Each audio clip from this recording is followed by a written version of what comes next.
வணக்கம். நீண்ட நெடிய அதிமுக பாரம்பரியம் கொண்ட முன்னாள் அமைச்சர் வைத்திலிங்கம் தற்போது அறிவாலயம் வந்திருக்கிறார். இன்னும் சற்று நேரத்தில் அவர் திமுகவில் தன்னை இணைத்துக் கொள்ள தயாராக இருக்கிறார். அதற்காக அறிவாலயம் வந்திருக்கும் அவரை திமுகவினுடைய மூத்த நிர்வாகிகளை அவரை வரவேற்று அழைத்து சென்றிருக்கிறார்கள். டெல்டா மாவட்டங்களில் அதிமுகவினுடைய தளபதியாக தேர்ந்தவர் வைத்திலிங்கம். ஐவர் குழு என்று முன்னாள் முதலமைச்சர் ஜெயலலிதா அவர்களால் நியமிக்கப்பட்ட அந்த அதிமுகவை வழிநடத்தக்கூடிய அந்த ஐவர் குழுவில் முக்கியமான ஆளாக டெல்டா மண்டல தளபதியாக விளங்கியவர் வைத்திலிங்கம்.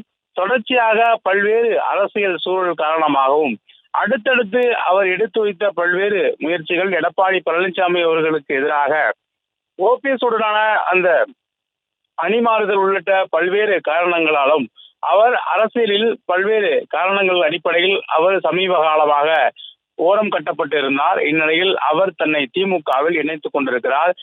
ஓபிஎஸ் உடன் சேர்ந்த அனைவருமே தற்போது திமுகவில் தன்னை இணைத்துக் கொண்டிருக்கிறார்கள். ஒட்டுமொத்த ஓபிஎஸ் உடைய அந்த கூடாரமே தற்போது காலியாகி விட்டதன் காரணமாக மீதமிருந்த முன்னாள் அமைச்சர் வைத்திலிங்கம் அவர்கள் தற்போது திமுகவில் தன்னை இணைத்துக் கொண்டிருக்கிறார். தொடர்ச்சியாக மனோஜ் பாண்டியனை தொடர்ந்து 20க்கும் மேற்பட்ட மாவட்ட செயலாளர்கள், அதே போல முன்னாள் சட்டமன்ற உறுப்பினர்கள், தற்போது சட்டமன்ற உறுப்பினராக வைத்திலிங்கம் என அனைவருமே திமுக பக்கம் தற்போது வந்து கொண்டிருக்கிறார்கள். தொடர்ச்சியாக ஓபிஎஸ் உடைய அடுத்தடுத்த நடவடிக்கைகள் மட்டுமல்ல, தற்போது வருகின்ற 2026 சட்டமன்ற தேர்தலுக்கு அடுத்த கட்டமாக நாம் எங்கே செல்வது, எந்த தொகுதியில் நிற்பது, மேலும் எந்த கூட்டணி நமக்கு உள்ளிட்ட பல்வேறு கேள்விகளை ஓபிஎஸ் அணியில் இருப்பவர்கள் கேட்டுக்கொண்டே இருந்தார்கள்.